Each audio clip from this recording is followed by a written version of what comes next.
Hello, church, and welcome to the Midweek Pastor's Update for Wednesday, May 20th. Well, like many of you, I've been hearing a lot on the news and all around us about how things are starting to open up again. And in some ways, we are all ready for that, to get back to supporting our local economies, getting back to work for some of us. Just getting back into some rhythms and routines that feel normal, feel life-giving in that way.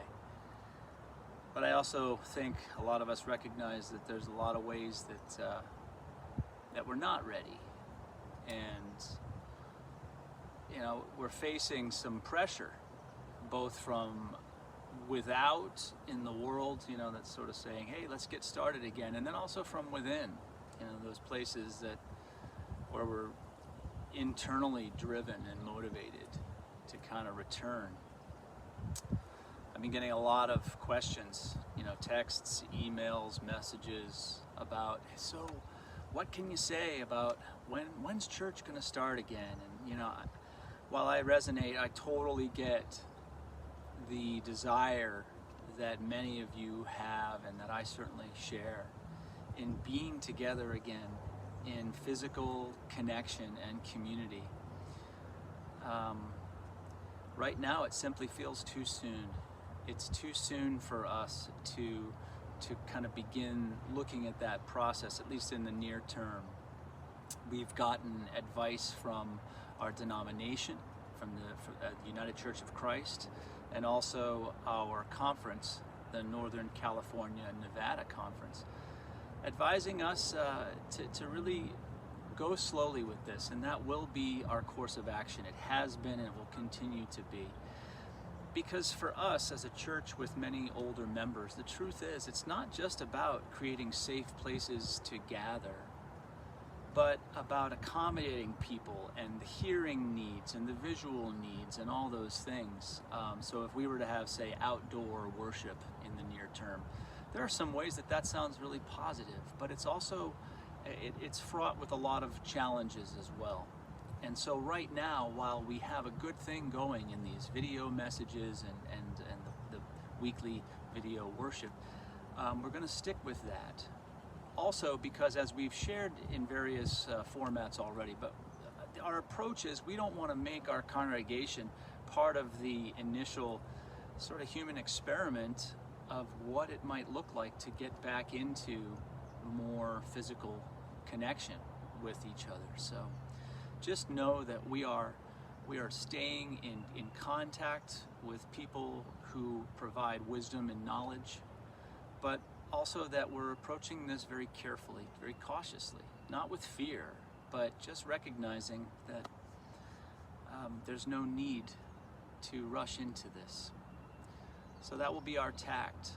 I can't sit here and tell you what exactly that looks like in terms of time and date, but I can anticipate for the next, maybe month, we'll continue in this pattern, and then we'll evaluate, and I'll do my best, and your church leadership will do its best to keep you all well informed of what to expect. The author, Mark Nepo, has a wonderful reflection that's appropriate for this time. It's from his work, The Book of Awakening, and it's on patience. He writes this, it's a quote, "I have just 3 things to teach: simplicity, patience, compassion. These are your greatest treasures. Patient with both friends and enemies, you accord with the way things are." That's from Lao Tzu. Patience is the second of Lao Tzu's central teachings, and it is a hard bit of wisdom to accept, for the place of waiting is always trying and very difficult to live out. Yet quite honestly, it is waiting that saved my life, Mark's life. Clearly the most demanding and rewarding practice I have encountered. Had I not withstood the confusion and the indecision and the ambiguity and the pain and alarm of imagining the worst during the endless diagnostic gauntlet, I would never have made it to the right course of treatment that carried me through my cancer experience. Had I not waited, which is different than avoiding what needs to be done, I would not be able to write these very words to you, for I would have undergone unnecessary procedures that would have severed me from my memory and from my ability to speak. Fear wants us to act too soon, but patience, hard as it is, helps us to outlast our preconceptions. This is how tired soldiers, all out of ammo, can discover through their inescapable waiting that they have no reason to hurt each other. It's the same with tired lovers and with hurtful and tiresome friends. Given enough time, most of our enemies cease to be enemies, because waiting allows us to see ourselves in them. Patience devastates us with the truth that in essence, when we fear another, we fear ourselves.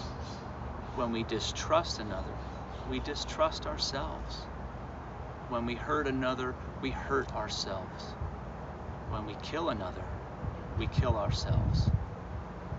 So when we are afraid or confused, when feeling urgent to find our place on earth, hard as it is, wait, and things as you fear them will more often than not shrink into the hard, irreplaceable beauty of things as they are, of which you have no choice but to be a part.